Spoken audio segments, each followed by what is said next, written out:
quand on fait le signe de la croix, c'est-à-dire on fait recours aux démons qui sont dans les 4 points cardinaux. Ah oui, c'est-à-dire quand on fait dans une religion, on dit au nom du Père, du Fils et du Saint-Esprit, on fait ce signe-là.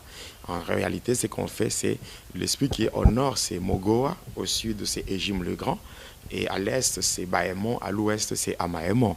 Ainsi, lorsque on fait ce signe d'une manière précise et d'une manière lente, on va voir que en faisant ça, en faisant ce signe-là, nous voyons souvent on dit que c'est au nom du Père, le Fils et le Saint-Esprit, et là on fait recours à la Trinité. Or, si nous regardons bien la Trinité, ça représente 3 personnes en un seul Dieu. Alors, mais si quand nous y allons, on dit le Père, le Fils, le Saint-Esprit. Or, en réalité, il n'y a pas le Saint et Esprit, il y a le Saint-Esprit. Donc le Père, le Fils, le Saint-Esprit, en principe, ça devait s'arrêter ici. Mais quand on fait ça, alors ici, on parle de quelle personne encore de la Trinité? C'est une révélation. Alors, c'est fait que quand on fait ça, c'est simplement Mogoa, Égime le Grand, Baémon, Amaémon.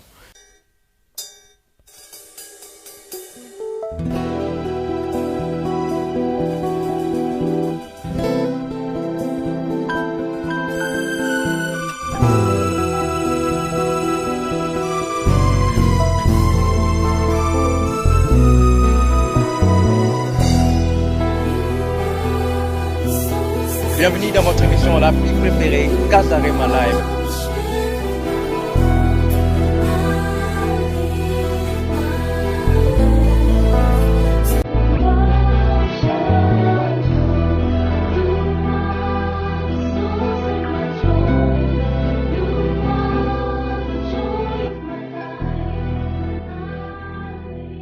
Kazarema Production présente le groupe Cœur d'Alliance. Cœur d'Alliance, le meilleur groupe chrétien de l'année 2014. Toutes catégories confondues. Un nouveau style, un nouveau vent pour célébrer notre Dieu.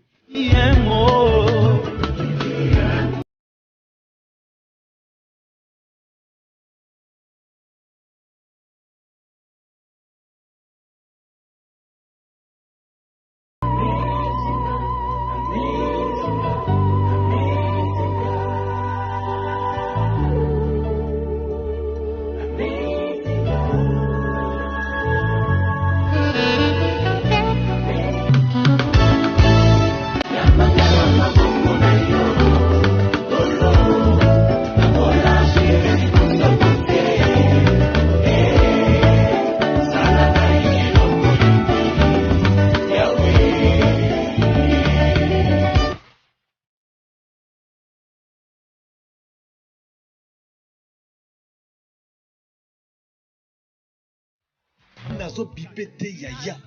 Nazo benga yo papa. Jérémie 33:3. Cœur d'Alliance bientôt dans vos bacs. Cœur d'Alliance. Production, distribution. Signé Kazarema.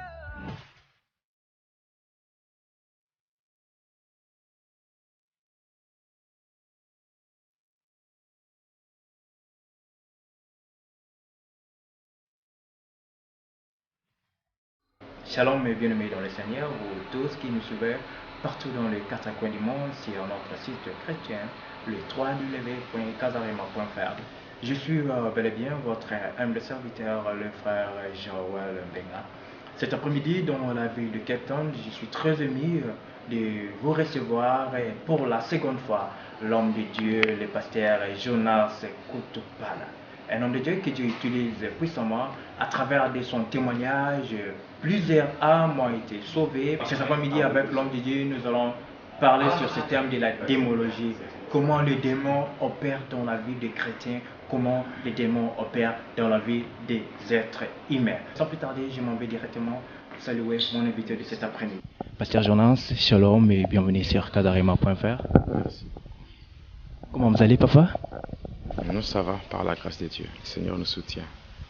C'est un honneur de vous recevoir dans notre émission Kazarema pour la seconde fois. Alors, quelles sont vos impressions? Bon, en fait, je suis aussi dans la joie par rapport à cette invitation dans cette émission. parce que ça permet au travers de Casarema, ça permet de toucher tous les quatre coins du monde et de faire passer le message du Seigneur à tous les chrétiens qui sont dans le monde, même ceux-là qui ne sont pas chrétiens. Ils arrivent quand même à recevoir ce message pour qu'ils viennent aussi au salut. Vraiment, je suis très content et je félicite encore Casarema pour le travail qu'il est en train d'accomplir pour la gloire du Seigneur Jésus-Christ. L'homme de Dieu, c'est votre c'est votre seconde visite en Afrique d'ici. Alors plusieurs chrétiens, plusieurs personnes qui nous suivent partout aimeraient savoir quelle est la raison de votre visite en Afrique d'ici. Bon, je suis venu ici en Afrique du Sud pour cette deuxième fois. Je suis venu suite à une invitation que j'ai reçue de la part du pasteur Moïse, pasteur Moses de la montagne Sinaï. C'est lui qui m'a reçu pour animer un séminaire de 2 semaines au sein de l'église, donc l'église où il est berger. C'est la raison de ma visite pour cette seconde fois en Afrique du Sud. L'homme de Dieu, étant que serviteur de Dieu, étant qu'humain d'abord, comment vous vous sentez? J'espère, je suis sûr que je suis la première personne à tourner une émission live, on peut dire, sur Internet, parce que votre témoignage a pu passer sur Internet en audio, en version audio, et moi je me suis même déplacé pour aller à Johannesburg, et avec tant de risques, et avec plusieurs obstacles qui s'est passé, mais on a enfin tourné une interview, une émission à live, et ça a été sur YouTube, ça passait par la télé, plusieurs personnes ont été édifiées, et plusieurs gens nous appellent. Ça te fait comment? Par votre témoignage, plusieurs hommes sont sauvés et des gens vous appellent pour vous encourager, pour vous fortifier. Ça vous fait comment? Bon, ça me fait de la joie parce que le Seigneur lui-même, avant son départ pour le ciel, il a dit « Allez partout et faites de toutes les nations mes disciples ». Donc, ça me fait de la joie d'apprendre que beaucoup de gens viennent au Seigneur passant par le témoignage que j'ai donné. Et surtout, ce qui m'encourage, c'est le fait de comprendre l'amour que le Seigneur a témoigné pour moi lorsqu'il m'a tiré dans le bourbier du péché. Moi qui, jadis, j'étais un agent du diable qui conduisait beaucoup d'âmes en enfer, qui induisait beaucoup de gens en erreur. Mais le Seigneur m'a fait grâce et au travers de ce témoignage, je parviens quand même à ramener beaucoup de gens vers le Seigneur. Pour moi, c'est ce que je peux éprouver pour le moment, c'est un sentiment de joie parce que pour moi, je me dis que le Seigneur m'accorde encore une longue vie pour que je puisse travailler encore puissamment pour son œuvre afin de libérer par le témoignage tous ceux-là qui sont vraiment dans le ténèbre, qu'ils viennent à la lumière. Voilà, c'est un sentiment de joie pour moi et surtout, je dirais que vu que les âmes sont sauvées, c'est ça ma plus grande joie. Donc le salut des âmes, c'est ce qui m'intéresse beaucoup. L'homme de Dieu, une autre question, encore une sous-question, cela. Après avoir tourné notre première émission, je me rappelle encore, il y a eu des attaques impossibles. Juste la nuit qu'on a tourné l'émission, et moi, à mon retour à la maison, je me sentais pas, j'ai eu même des insomnies, il y a eu des attaques, j'ai senti de malaise. Et de votre côté, comment avez-vous senti aussi? Vous avez eu aussi ces attaques ou comment là? Parce que moi, je n'étais pas à l'aise jusqu'à maintenant, là, comme je vous parle là, en tournant des émissions, je ne sais pas encore, après cette émission, qu'est-ce qui va m'arriver encore après? De ces attaques aussi, vous arrivez aussi des fois ou comment? Parce que votre témoignage a été publié sur Internet, la version audio, mais la vraie personne, la vraie image ou la personne des pasteurs régionaux, plusieurs personnes, plusieurs gens, plusieurs chrétiens en Europe, partout dans le monde, ne connaissaient pas vraiment votre visage. Et à travers Casarema, à travers moi, je peux dire, et votre visage au moins a été publié sur Internet. Et après cela, il y a eu tant d'attaques. Même les sites, même ici, je peux dire dans la ville de Cape Town, là où je vis, il y a eu nos frères de Kimbanguiste qui m'ont même allé me porter plainte à la police parce que dans les témoignages, le nom de Simon Kimbangu a été mentionné. Je ne sais pas, de votre côté, vous avez aussi ce genre d'attaques ou comment? Bon, les attaques, oui, il y en a eu beaucoup. Bon, en fait, nous sommes habitués à cela parce que la vie d'un chrétien sur la terre, c'est un combat. Donc nous savons très bien que si on sert le Seigneur et qu'on n'est pas attaqué par le diable, donc on est du côté du diable. Alors chaque fois que nous avons des attaques, cela nous confirme que nous n'appartenons pas au diable. Alors c'est par rapport au fait que lui, il n'aime jamais que ses œuvres soient dévoilées. Voilà.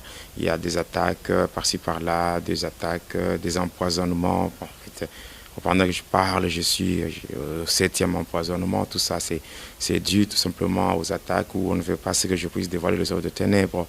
Par contre, pour ce qui est des gens tels des Kimbanguis, c'est autre chose. Mais bon, pour moi, quand je donne le témoignage, je n'attaque personne.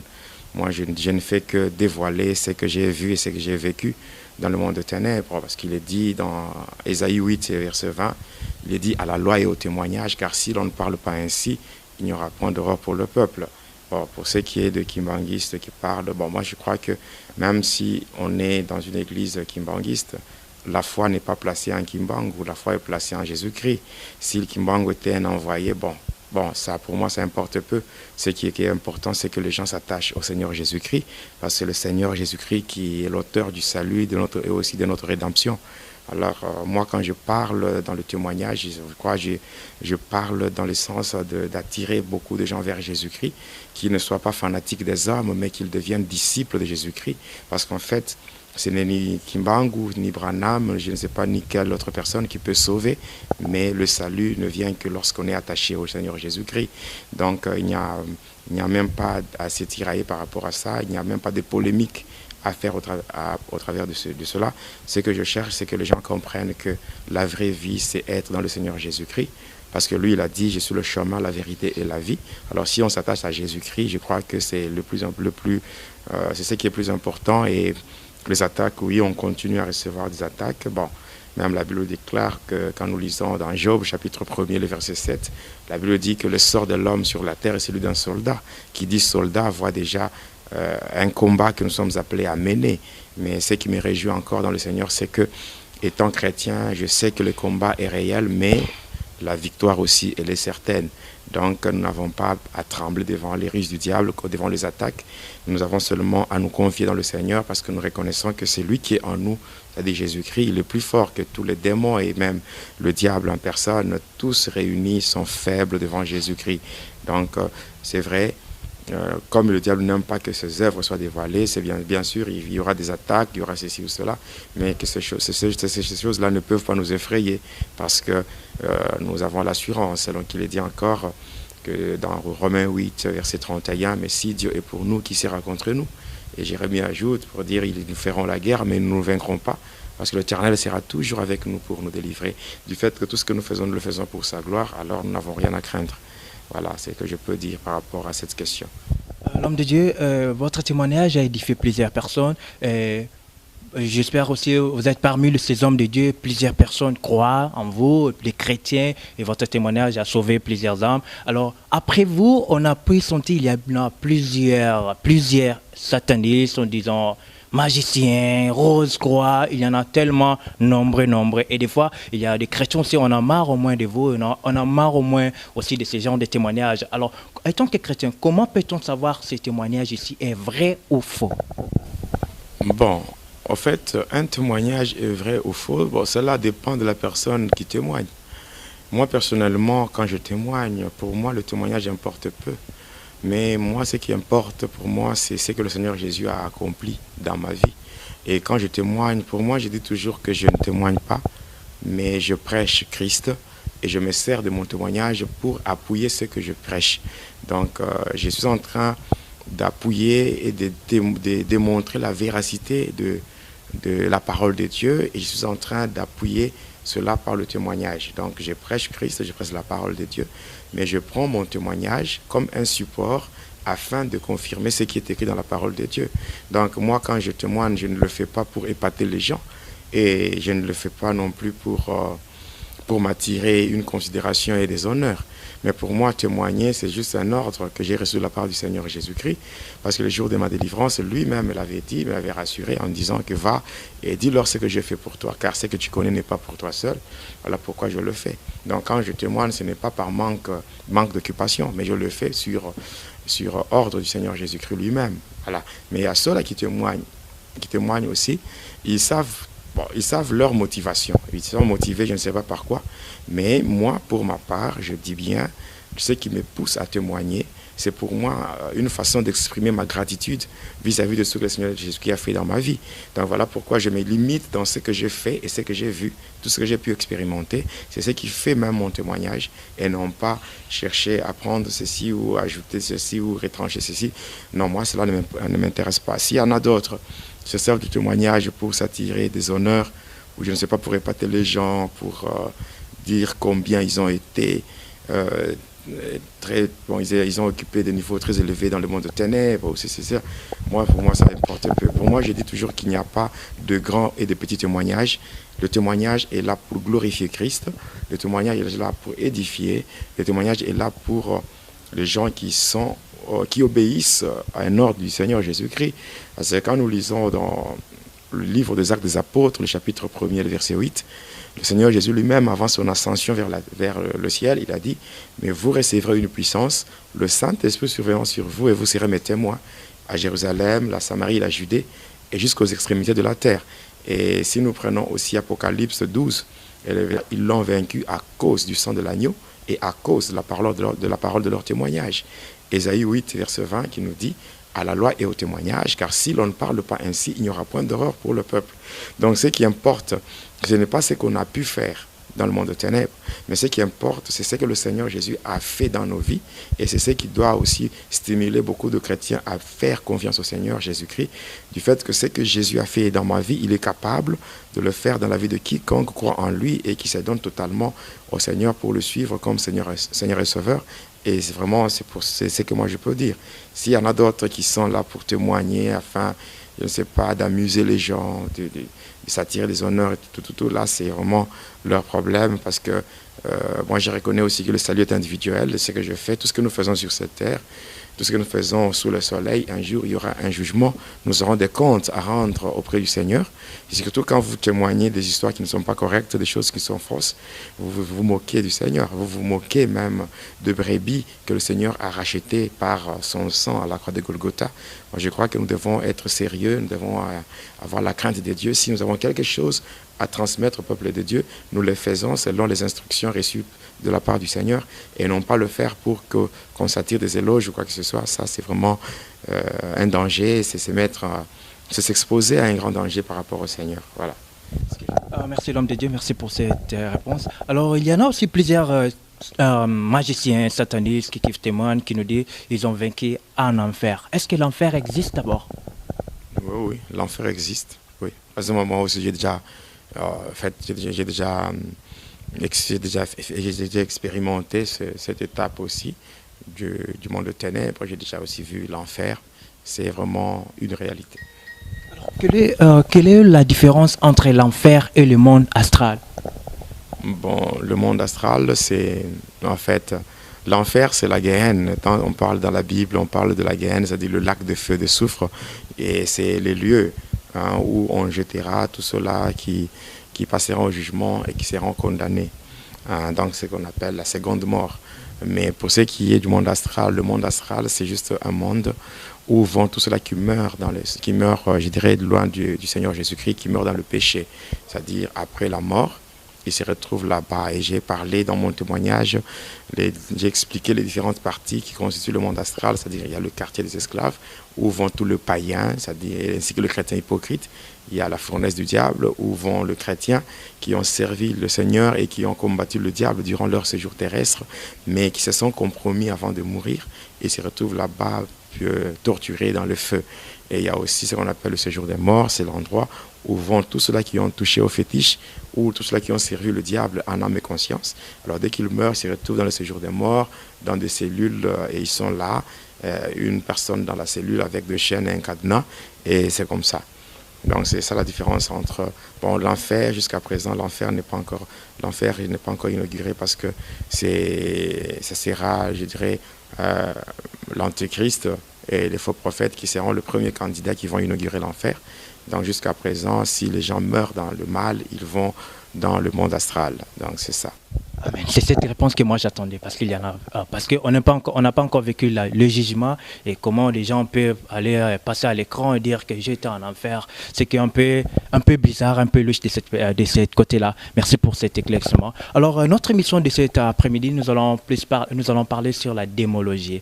Et alors comme vous avez moi aussi vécu ce côté-là, alors avec la grâce de Dieu, nous espérons que nous allons un peu bien parler, nous allons passer un bon moment ensemble avec vous, l'homme de Dieu. Alors, ma toute première question, ça sera, est-ce que pouvez-nous nous parler de différentes portes d'entrée, des différentes portes d'entrée des démons dans la vie d'une personne? Oui, en fait, les portes sont nombreuses. Ça dépend du domaine, parce que quand on parle de la démonologie, bon, on voit comment la manifestation des démons, comment ils entrent dans la vie de l'homme et tout ça. Il y a plusieurs portes, mais ça dépend du domaine, le domaine ciblé. Il y a les démons qui entrent dans le domaine, il y a des portes dans le domaine religieux, il y a des portes dans les domaines spirituels, il y a des portes dans les domaines, je dirais, de la subconscience, de l'inconscience. Donc, je dirais, il y a plusieurs domaines, les domaines verbal, les domaines sexuels.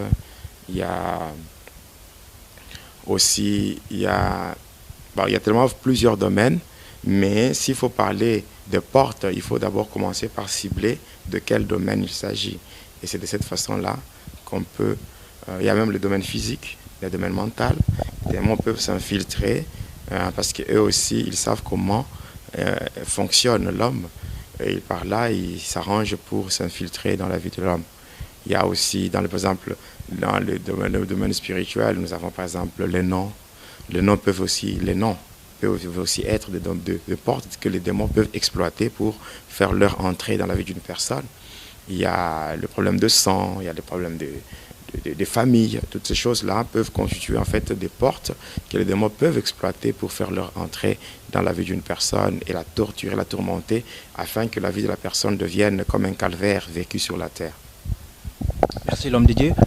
Pasteur Jonas, alors quel est l'impact des démons dans la vie d'une personne qui écoute la musique profane?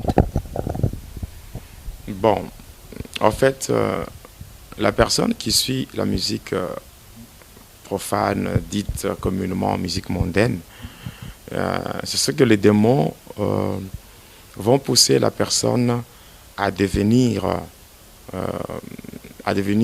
un agent qui fait l'adoration du diable, c'est-à-dire un adorateur du diable. Donc, parce que il est dit qu'en toutes circonstances, nous devons rendre gloire à Dieu. Donc, dans tout ce que nous faisons, il faut que tout ce que nous faisons sur terre devienne le reflet de la gloire de Dieu. Alors, si ce n'est pas Dieu qui est glorifié au travers de ce que nous faisons, c'est que la gloire est reçue par le diable. Donc, il dit gloire, voit aussi l'adoration. Donc, on devient adorateur du diable, passant par la musique. On est envoûté et on se met à vivre une vie qui ne reflète pas la gloire de Dieu, mais la vie qui reflète la gloire du diable. Donc, il y a des démons qui entrent et qui prennent l'esprit de la personne en otage, de sorte que la personne elle-même devient comme prisonnière et que ce sont les démons qui poussent la personne à accomplir des actes qui reflètent la gloire du diable. Donc il y a l'envoûtement et les démons qui endurcissent les gens qui suivent la musique mondaine jusqu'à les conduire vers la perdition. Merci l'homme de Dieu. L'homme de Dieu, vous avez cité les démons qui travaillent toute la semaine. Et un vrai chrétien, qui devait-il craindre pendant la semaine? Que dire? Parler des démons qui travaillent pendant la semaine, oui, bon. En fait, là, ça cadre avec l'organisation du diable. Si vous permettez, je fasse quand même un briefing sur l'organisation du diable, parce que, vous savez, le monde dans lequel nous vivons, c'est un monde qui est dans un conflit permanent, ou je dirais une guerre perpétuelle entre deux armées qui sont dans une parfaite opposition. Il s'agit d'une part de l'armée de Dieu, l'armée de Jésus-Christ, et d'autre part l'armée de Satan. Alors ces deux armées sont toutes les deux constituées de deux parties différentes. Il y a premièrement, quand nous prenons l'armée de Jésus-Christ, nous voyons d'abord qu'il y a d'abord le chef ou le leader de toutes les deux armées. Alors, quand nous prenons l'armée des dieux, nous voyons que le chef ou le commandant en chef, c'est le Seigneur Jésus-Christ lui-même. Et puis, de l'autre côté, nous voyons le diable, qui est le commandant en chef de son armée. Alors, pour ce qui est des parties qui constituent cette armée, là nous parlons de l'armée de Jésus-Christ, nous voyons d'abord la partie invisible. Là, nous voyons Jésus-Christ lui-même et tous les anges qui sont restés fidèles à Dieu. Et de l'autre côté, pour ce qui est de la partie visible, nous voyons l'Église, mais pas n'importe quelle Église, mais l'Église qui reconnaît et qui accepte la manifestation du Saint-Esprit et qui a comme base la parole de Dieu. Si nous prenons l'armée de Satan, nous voyons le diable lui-même en tant que commandant en chef. Après, il y a la partie invisible. Dans la partie invisible, là, nous voyons qu'il y a premièrement le diable lui-même et les anges qui ont été précipités avec lui, c'est-à-dire les anges déchus. Et il y a aussi les démons. Après, pour ce qui est de la partie visible, nous voyons tous les satanistes. C'est-à-dire tous les êtres humains qui servent le diable. Là, nous voyons, il y a les occultistes, les satanistes, les sorciers, les féticheurs. Donc, tous ces gens-là, ensemble, ils constituent la partie visible de l'armée de Satan. Alors, si nous pouvons parler de l'armée de Satan elle-même, nous pouvons aller voir que le diable a une organisation vraiment bien structurée. Donc, on voit la hiérarchie. Donc, nous voyons que cette armée-là est divisée en... Donc, il y a des degrés, c'est-à-dire il y a au moins 8 degrés par rapport à la hiérarchie. C'est-à-dire que nous voyons premièrement ce qu'on appelle, à la première position, il y a lui-même Lucifer Satan, qui est le diable. Donc, qui était, en fait, avant d'être diable, il était un ange au service de Dieu. Lucifer, c'est-à-dire l'ange des lumières. Et cet ange-là qui a convoité le trône de Dieu, c'est-à-dire la créature, qui voulait prendre la place du Créateur. Et qui a commencé par faire quoi? Par séduire le 1/3 des anges de Dieu, afin de constituer une armée qu'on appelle le mystère de l'air. Ainsi, quand nous parcourons la Bible dans le livre d'Éphésiens, donc où l'apôtre Paul, au chapitre 2, d'Éphésiens chapitre 2, le verset 2, où l'apôtre Paul est en train de parler du diable comme étant le prince de la puissance de l'air. Alors, par là, nous voyons aussi qu'à la première position, il y a le diable. À la deuxième position, il y a cela qu'on appelle le satanique. Les sataniques ne sont pas à confondre avec le sataniste. Donc les sataniques, ce sont les anges qui ont été précipités ensemble avec le diable.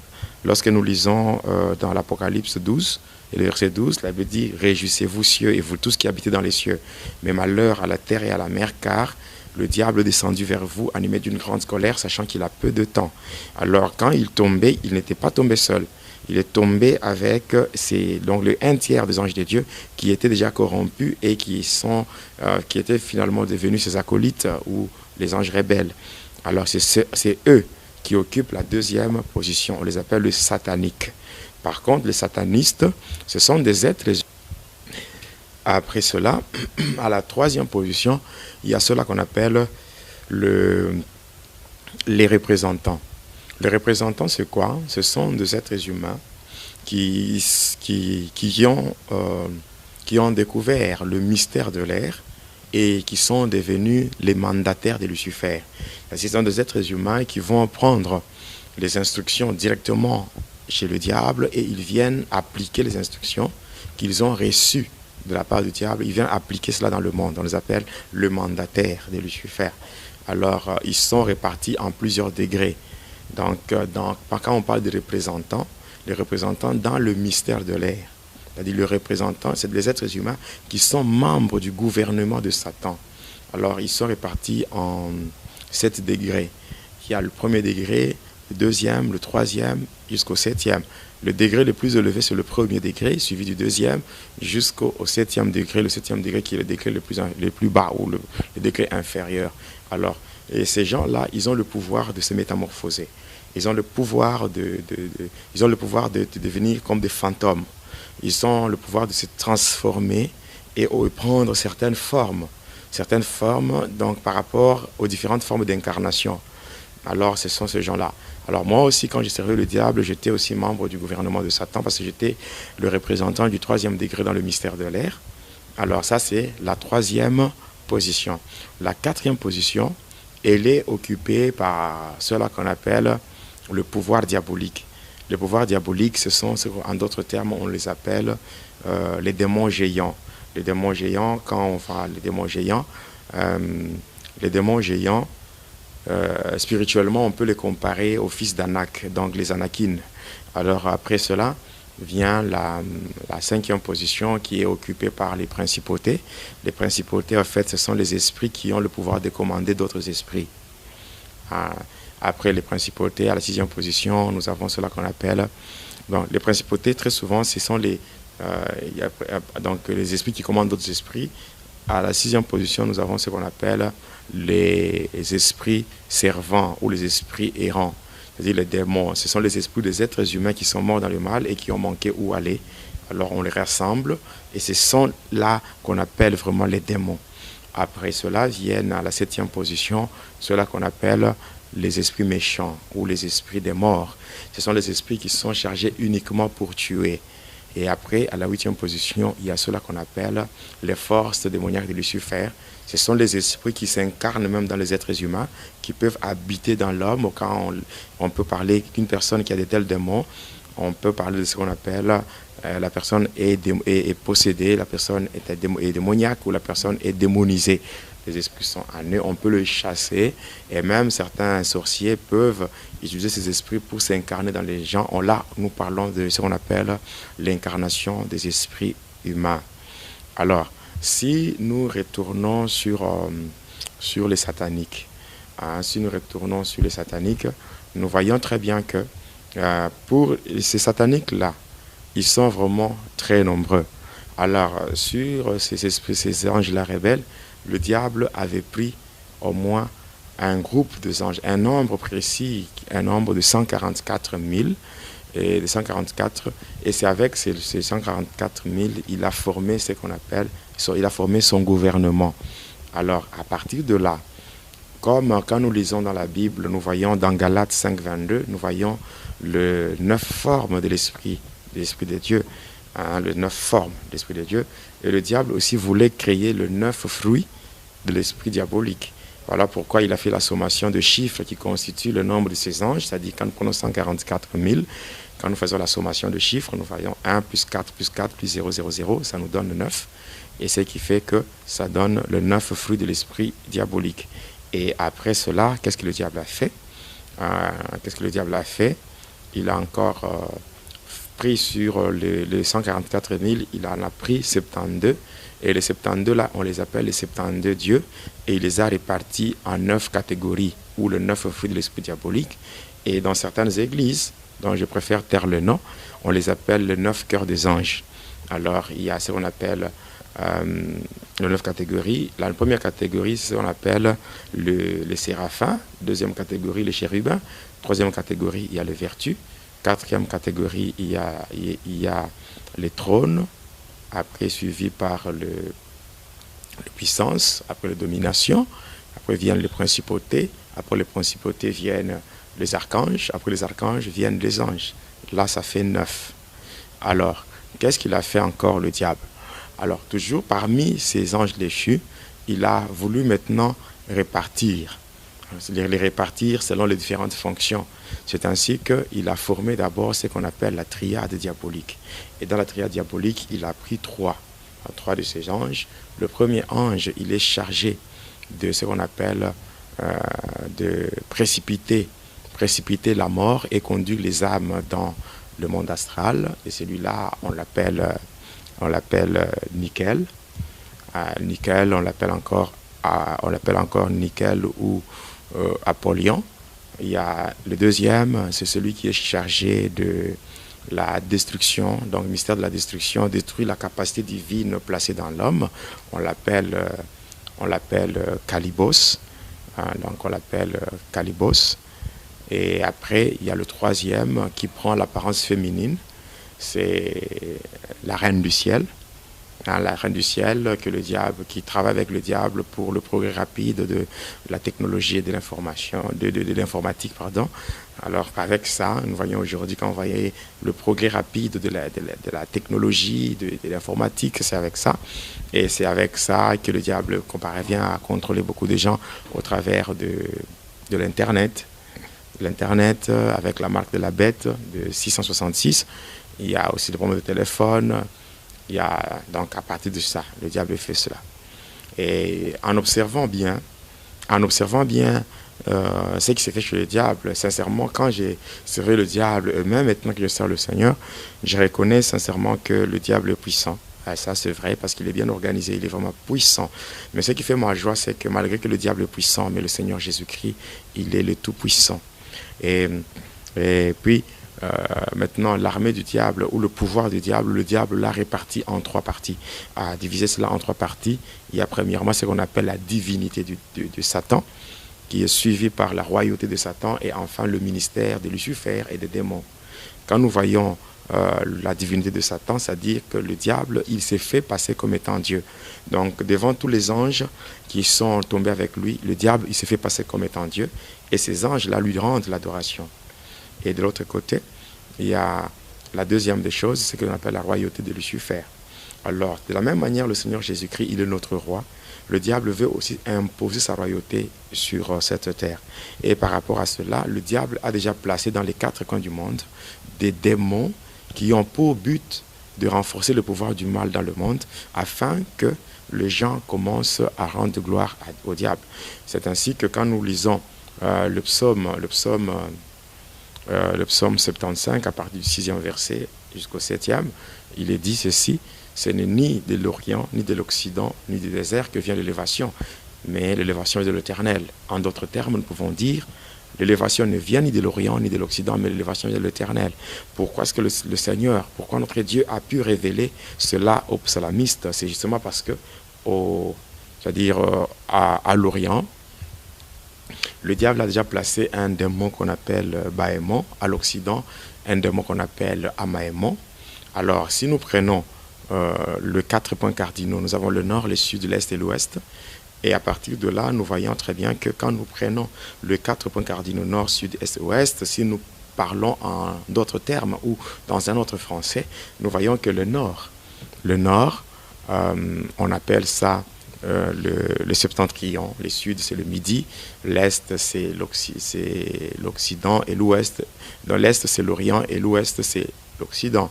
Ainsi, quand on fait le signe de la croix, c'est-à-dire on fait recours aux démons qui sont dans les 4 points cardinaux.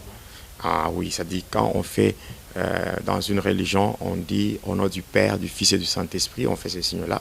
En réalité, ce qu'on fait, c'est l'esprit qui est au nord, c'est Mogoa, au sud, c'est Égime le Grand, et à l'est, c'est Baémon, à l'ouest, c'est Amaémon. Ainsi, lorsque on fait ce signe d'une manière précise et d'une manière lente, on va voir que en faisant ça, en faisant ce signe-là, nous voyons souvent on dit que c'est au nom du Père, le Fils et le Saint-Esprit, et là on fait recours à la Trinité. Or, si nous regardons bien la Trinité, ça représente 3 personnes en un seul Dieu. Alors, mais si quand nous y allons, on dit le Père, le Fils, le Saint-Esprit. Or, en réalité, il n'y a pas le Saint et Esprit, il y a le Saint-Esprit. Donc le Père, le Fils, le Saint-Esprit, en principe, ça devait s'arrêter ici. Mais quand on fait ça, alors ici, on parle de quelle personne encore de la Trinité? C'est une révélation. Alors, c'est ce qui fait que quand on fait ça, c'est simplement Mogoa, Égime le Grand, Baémon, Amaémon. Et avec ça, on est en train d'induire beaucoup de gens en erreur. Beaucoup de gens en erreur du fait que, vous savez, l'homme en soi, l'homme est tripartite. C'est-à-dire que l'homme est constitué du corps, qui est cette enveloppe charnelle, suivi de l'esprit, qui est la force qui fait mouvoir le corps. Et ensuite, il y a ce qu'on appelle l'âme. L'âme, c'est le domaine de la volonté et de la décision. Alors, qu'est-ce qui se fait? Lorsque l'homme fait ce signe-ci, ce sont les 4 démons-là qui sont invoqués et qui pénètrent dans la personne. Ce n'est pas seulement au travers de ces signes-ci, c'est aussi par rapport au signe qu'on appelle, le signe qu'on arrive à graver sur le visage des gens le jour de mercredi des cendres. En soi, qu'est-ce qui se fait? qu'est-ce que c'est fait?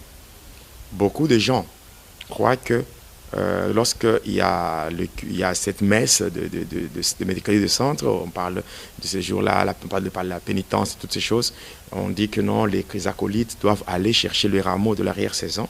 Ils doivent venir, ils brûlent, et dès qu'il y a la cendre, ça sera mélangé avec un peu d'huile d'olive, et c'est ce qu'on va graver sur les visages des gens. Mais en réalité, ce n'est pas ça. En réalité, c'est quoi? Quand la messe se fait, les acolytes s'amènent avec un vase qui contient la cendre provenant de la calcination des rameaux, mélangée avec un peu d'huile d'olive. C'est ça, quand ils amènent, le prêtre va faire un signe. Il va faire un signe de la croix. Question de bénir la cendre. Il va faire recours à ces 4 esprits. Alors il va faire ces signes, il va faire ça. Alors quand il fait ça, c'est encore Mogo et Jim le Grand, et moi, ce qui fait qu'il y a un voile d'aveuglement du côté, du côté de la sacristie, c'est-à-dire l'endroit où le prêtre s'habille et tout. Il y a une pierre blanche qui va s'ouvrir, qu'on appelle le pétras, et passant par cette pierre, il y a maintenant communication avec le monde des cimetières. Cela veut dire quoi? Quand on parle de la communication avec le monde des cimetières, c'est que dans le monde des cimetières, on prend les ossements humains. Avec qui ces côtés-là? Parce que moi, quand j'étais sataniste, je suis passé dans la magie catholique, qu'on appelle la magie sainte. Mon père spirituel, qui m'avait initié cette magie, on obtient une cendre et on mélange avec un peu d'huile d'olive. Lorsque le prêtre fait ça, les démons entrent aussi les démons, ils entrent aussi dans le temple, là-bas, et ils changent. Ils prennent les rameaux, ils prennent la cendre provenant des rameaux que les acolytes sont apportés, et à la place, ils laissent la cendre qui provient de la calcination des ossements humains.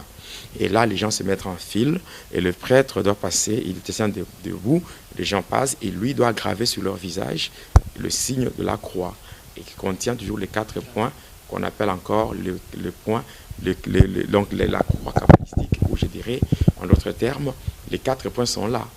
Et en gravant cela, il dit, tu es poussière, tu retourneras à la poussière. Mais quand il dit ça, c'est ce que les êtres humains entendent. Mais en réalité, ce qu'il déclare, il dit, tu es mort dans notre magie et tu deviens esclave de la mort. C'est comme ça. C'est ainsi que beaucoup de gens se retrouvent avec cela. Ils se retrouvent que leur étoile se retrouve étouffée par cette marque qu'on met sur leur visage. Et non seulement ça, les esprits ou les démons entrent dans la personne et ils vont prendre l'âme et la prendre en otage. Cette âme sera conduite directement dans ce qu'on appelle le monde Armstrong, qui est le département de la magie catholique, qu'on appelle en d'autres termes le domaine marial. Et à partir de là, on va acheminer en passant par le Santeria, on va aboutir dans le Présidium. Le Présidium n'est autre que la prison de Marie Margueil, où les âmes se retrouvent emprisonnées. Et une fois que les âmes se retrouvent emprisonnées, et comme l'âme, c'est le domaine de la volonté, la décision, c'est ainsi que c'est difficile pour un chrétien catholique de pouvoir quitter le catholicisme, même si on lui prêche la vérité. Il ne saura pas se décider parce que son âme, où se trouve sa volonté, sa décision, se retrouve emprisonnée. Alors, c'est un peu ça. Alors, une fois que ça se retrouve emprisonné, la personne ne sait pas décider, ne sait pas prendre la décision. Bon, là, c'est par rapport à ces esprits-là. C'est-à-dire, je venais de dire clairement que ce sont les 4 esprits qui assurent la royauté de Lucifer. C'est-à-dire, tous ces gens-là se retrouvent esclaves du diable. Lui, il devient leur roi et commence à régner sur eux. Or, en réalité, nous qui sommes l'enfant de Dieu, il n'y a qu'une seule personne qui est digne, d'occuper le trône de nos cœurs, c'est Jésus-Christ, parce qu'il est notre roi. Alors là, ce sont ces esprits qui agissent de la sorte. Après la royauté de Lucifer, vient ce qu'on appelle le ministère. Le ministère de Lucifer des démons, c'est-à-dire, là, nous parlons de ce qu'on appelle les 6 ministres de Lucifer, qui travaillent dans la maison blanche de Lucifer. Là, ce sont des anges, des démons, des anges puissants, qui ont à leur service des démons. Alors avec ça, nous voyons maintenant, ils sont au nombre de 6. Et ils travaillent du lundi jusqu'au dimanche. Alors si nous prenons oui, voilà. de lundi à dimanche, c'est 7 jours. Et eux, ils sont au nombre de 6. Alors, le 7e jour, c'est Lucifer lui-même qui travaille comme ministre. C'est ainsi qu'ils ont comme mission de renforcer l'honneur, la gloire et la puissance de Lucifer dans le monde. Ainsi, quand nous voyons le lundi, celui qui travaille, c'est Lucifer lui-même. Il travaille de 23h à minuit et puis de 3h à 4h du matin. Là, ce sont les heures de pointe. Donc, d'abord, eux tous, ils travaillent 24 heures sur 24, mais les heures que je suis en train de citer, ce sont les heures de pointe où ils prennent des décisions pour commencer leurs opérations. Alors, il y a le lundi, c'est Lucifer. Il travaille de 23h à minuit et puis de 3h à 4h du matin et avec comme mission, donc, c'est la destruction dans tous les domaines. C'est ainsi quand nous voyons dans Jean 10, le Seigneur Jésus parle de Lucifer, du diable, il dit, mais le voleur ne vient que pour dérober, égorger et détruire. Voilà pourquoi le lundi, c'est vraiment un jour où on sent qu'il y a une lourdeur. Et il y a des gens qui parlent de la lendiose, mais en réalité, ce n'est pas la lendiose, c'est le jour où le diable lui-même en personne travaille. Il y a le mardi, celui qui travaille le mardi, c'est Nabrot. Nabrot, il travaille de 9h à 10h et de 21h à 22h. Sa mission, c'est quoi? C'est répandre la gloire de Lucifer, c'est-à-dire pousser les gens à poser des actes qui reflètent la gloire de Lucifer. Et après cela, le mercredi, il y a le démon de l'orgueil. Lui, c'est Astaroth. Il travaille de 21h à 22h. Lui, sa mission, c'est quoi? Répandre l'orgueil dans le monde ainsi que les considérations personnelles. L'orgueil ainsi que les considérations personnelles. Il pousse les gens à avoir le gros dos, les gens qui aiment toujours se mettre en évidence. Quand ils arrivent quelque part, il faut que tout le monde comprenne qu'ils sont là. Donc, vous voyez, la Bible nous dit clairement, lorsque nous lisons par exemple, Jacques chapitre 4, nous lisons, et la Bible dit clairement que Dieu résiste aux orgueilleux, mais il fait grâce aux humbles. Au verset 6, au verset 6, Dieu résiste aux orgueilleux, mais il fait grâce aux humbles. Et quand nous sommes au verset 10, la Bible dit, humiliez-vous devant le Seigneur et il vous élèvera. C'est ce que la Bible nous dit dans Jacques. Mais aujourd'hui, nous voyons, aujourd'hui, l'orgueil est allé même chez les hommes de Dieu, qui aiment faire le gros dos, qui aiment se glorifier. Je suis l'homme de ceci, l'homme de cela. Ils disent beaucoup de choses pour une vaine gloire. Ils disent toutes ces choses pour une vaine gloire. Mais cependant, aujourd'hui, nous reconnaissons tous que Jésus-Christ, est le Tout-Puissant. Mais quand nous regardons bien ce que la Bible nous dit, elle nous dit que Jésus-Christ lui-même, quand nous lisons Philippiens chapitre 2, à partir du 8e verset, nous descendons, il est dit qu'il s'est rendu lui-même obéissant jusqu'à accepter la mort honteuse de la croix. C'est ainsi que Dieu l'a souverainement élevé et lui a donné un nom qui est au-dessus de tout nom, afin qu'au nom de Jésus-Christ, tout genou fléchisse et toute langue confesse que Jésus est Seigneur. Donc si Jésus s'est humilié et qu'il a été élevé, moi je crois que même les hommes de Dieu doivent apprendre à s'humilier parce que l'humilité précède la gloire. Ouais. Alors nous voyons le jeudi, il y a le démon de la division, de la séparation. Il s'appelle Akam. Il travaille de 9h à 10h, de 21h à minuit, et puis de 3h à 4h du matin. Il s'appelle Akam. Sa mission, c'est quoi? C'est propager la haine dans le monde et les divisions dans les familles ainsi que dans les églises. Après cela, nous voyons le vendredi, il y a un démon qui s'appelle Béké. Béké qui travaille de 23h à minuit.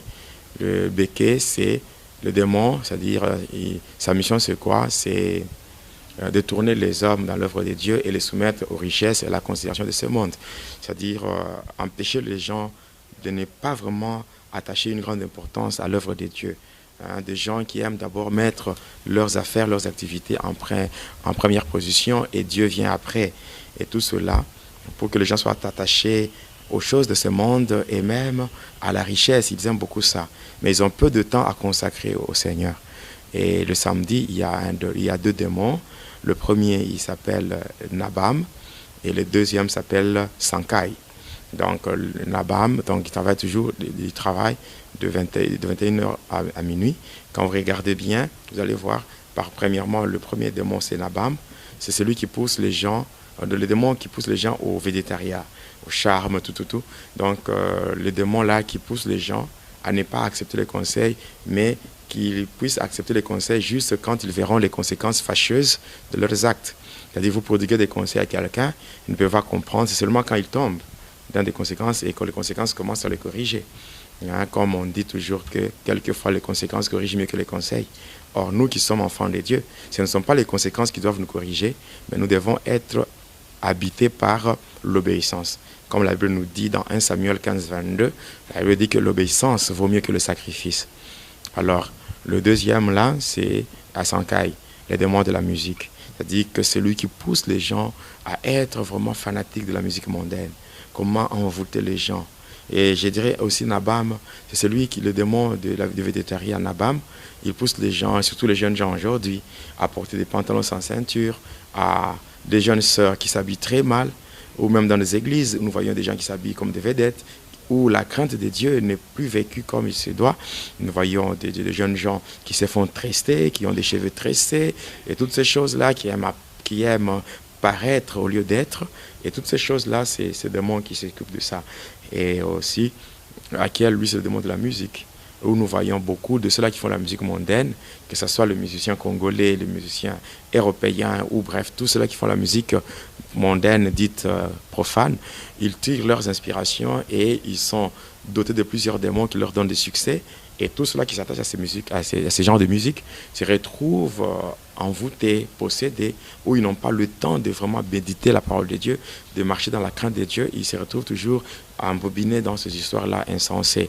Et le dimanche, c'est le démon de la pauvreté, c'est-à-dire Achiel, le démon de la pauvreté qui empêche les gens à offrir à Dieu, qui crée la lourdeur. Lorsqu'on est dans l'église, arrivé au moment des offrandes, les gens deviennent froids, les gens deviennent lourds, ils commencent à se poser mille et une questions, parce que ces démons-là, ces démons de la pauvreté qui aiment bloquer les gens dans la pauvreté, bloquer les gens dans la pauvreté, parce que, vous savez, Dieu c'est un Dieu de principe.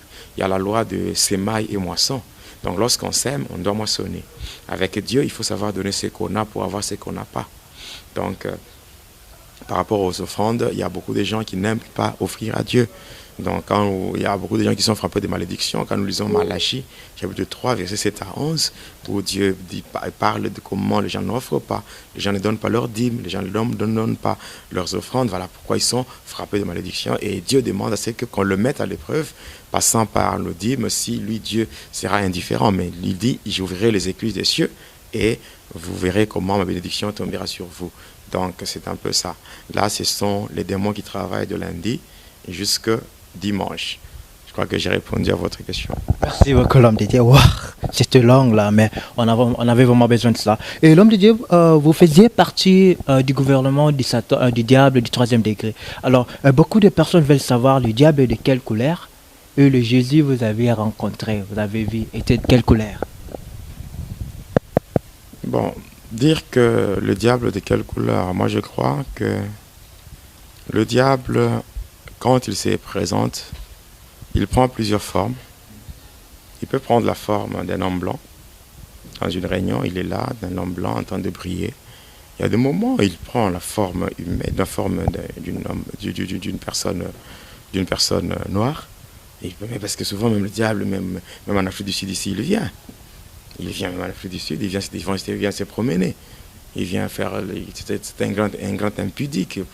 Il vient coucher avec beaucoup de femmes, des prostituées dans des hôtels, tout. Et même au Congo, il vient aussi en peau noire. Mais il y a des formes d'un serpent avec plusieurs têtes. Et là, tout cela qui assiste à de telles réunions où le diable est déguisé, où il prend la forme animale et aussi se transforme pour prendre forme animale. Et le Seigneur Jésus-Christ, bon, moi je l'ai vu, quand j'avais vu le Seigneur Jésus-Christ, bon, la peau était blanche.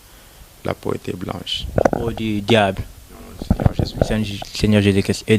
Nous savons tous, Jésus-Christ, bon. Cette question vraiment, elle est facile parce que Jésus-Christ est né en tant qu'un homme. Il était né juif. Vous voyez, les juifs, comment ils sont? Mais c'est comme ça que Jésus il se présente. S'il apparaît, c'est comme ça qu'il est. Il est comme cela.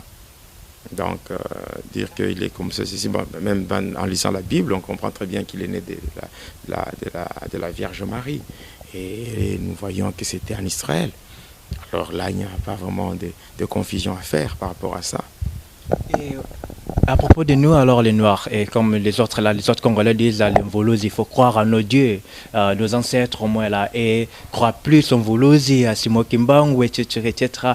Alors, le Jésus que vous avez vu était blanche. Alors nous aussi, les Israéliens ont l'air Dieu, je peux dire, qui est blanc, et nous on a la peau noire. Alors nous aussi, on est obligés à croire à ces peaux blanches. Bon, c'est une question qui est vraiment très facile.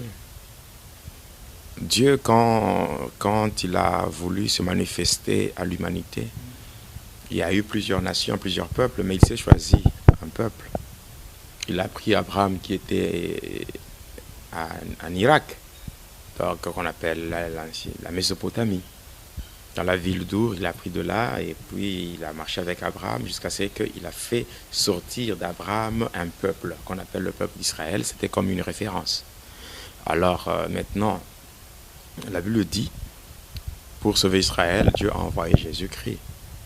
Donc c'était, quand nous voyons, nous lisons dans Jean chapitre 1er, la Bible dit, la lumière est dans le monde ne l'a point connue, le monde a été créé par elle, cette lumière est allée chez le sien. Mais le sien ne l'ont pas accepté, mais à tous ceux qui l'ont reçu et qui croient en son nom, cette lumière qui est Jésus, leur donne le pouvoir d'être appelés enfants de Dieu. Donc moi je crois que là, il n'y a même pas de confusion à faire. Nous aujourd'hui, si nous sommes de chrétiens, c'est par la grâce. Premièrement, le salut était pour les Juifs. Et nous, par la grâce, le Seigneur Jésus ne s'est pas limité aux Juifs, parce que quand nous nous référons à Jean 3,16, la Bible ne dit pas car Dieu a tant aimé les Juifs, mais la Bible dit car Dieu a tant aimé le monde, qu'il a donné son Fils unique, Jésus-Christ, afin que quiconque croit en lui ne périsse, mais qu'il ait la vie éternelle. Moi, je crois que c'est ce qu'il faut retenir. Mais dire que nous devons faire recours aux ancêtres. Nous devons faire recours aux ancêtres, les autres, on parle de Kimbangu, on parle de ceci. Moi, je crois que ça, c'est une perte de temps. D'une perte de temps parce que le livre des Actes des Apôtres, le chapitre 4, le verset 12 nous dit qu'il n'y a de salut en aucun autre nom si ce n'est que le nom de Jésus, parce que c'est le seul et l'unique nom qui nous a été donné sous le soleil par lequel nous pouvons être sauvés. Donc moi je crois que c'est ça. Et si nous allons dans 2 Timothée, dans 1 Timothée 2,5, la Bible dit qu'il y a un seul Dieu. Et il y a aussi un seul médiateur entre Dieu et les hommes, à savoir Jésus-Christ. Donc moi je crois que jusqu'à ce niveau-là, il n'y a pas de confusion à faire. Donc ce n'est que Jésus-Christ en qui nous devons placer notre foi et notre confiance. C'est tout. Donc l'histoire des ancêtres là, dans 1 Timothée, comme je viens de le dire, dans 1 Timothée chapitre 2, verset 5, la Bible dit car il y a un seul Dieu et il y a aussi un seul médiateur entre Dieu et les hommes, Jésus-Christ, à savoir Jésus-Christ homme. Donc c'est très clair, les ancêtres, c'est induire en erreur. Donc il faut suivre seulement Jésus-Christ. Merci beaucoup, l'homme de Dieu. Pasteur Jonas, concernant vous, étant donné que vous étiez sorti hors du ventre de votre mère, vous avez vécu dans le monde astral avant même que vous veniez au monde terrestre. Que pouvons-nous penser de vous? Seriez-vous un démon ou un mi-démon ou un mi-homme? Comment? www.casarema.fr. J'aimerais directement remercier tous ce peuple de Dieu, tous ces gens de bon cœur qui nous prêtent leurs mains dans des temps d'hier, dans des bons moments. Ils sont toujours avec nous et ils ne nous laissent jamais. Et j'aimerais vais directement saluer ma maman Sarah Tamboué à Londres et le bébé David. Maman, je suis vraiment reconnaissant. Je suis vraiment reconnaissant envers vous. Merci pour tout ce que vous faites. Merci pour des conseils. Que le Seigneur Dieu vous bénisse abondamment. Et sans plus tarder, je m'en vais aussi saluer Papa Dola à Londres aussi. On est toujours à Londres. Papa Dola à Londres. Et Coco Jaco. Sans oublier maman Élisée Ngoussani, l'épouse de Papa Dola. Et à mon réalisateur de tous les jours. Là, je ne peux pas je ne pourrais pas finir l'émission sans pourtant lui remercier aussi le frère Pitou. Voilà, il est toujours avec nous. Qu'il pleut, qu'il neige, en winter, il est toujours avec nous. Papa Pitou, que Dieu te bénisse également. Et je m'en vais aussi saluer Gladys Moubiala, la parisienne très intelligente. Et je salue aussi Diane Balimo à Londres. Je salue Maman Célestine Makweza en Suède. Et je salue aussi Maman Clarine Kengi, pasteur Moïse Firi. Le pasteur Moïse Firi, c'est le pasteur qui a reçu le pasteur Jonas ici à Cape Town. Et sans oublier aussi notre bébé Isaac et Samuel et Laetitia, le fils du pasteur Jonas. Et sans oublier Maman Lydie Pala, l'épouse du pasteur Jonas Kotopala. Et l'église Eklisha, l'église évangélique Christ notre salut à Lubumbashi, l'église dont le pasteur Jonas dirige. Et je m'en vais aussi saluer nos frères de Cœur d'Alliance. Leur album va sortir c'est fin du mois sur Casarema. Restez branchés. Vous avez vu les tournages des clips, Que tout l'univers et d'autres chansons. Vous serez vraiment bénis par cet album Alliance, je vous garantis. Un album très très bien avec des chansons inspirées comme A Stand Amaze, Alliance, Ma Raison. Il y en a tellement nombreux, Cité des Réfugiés.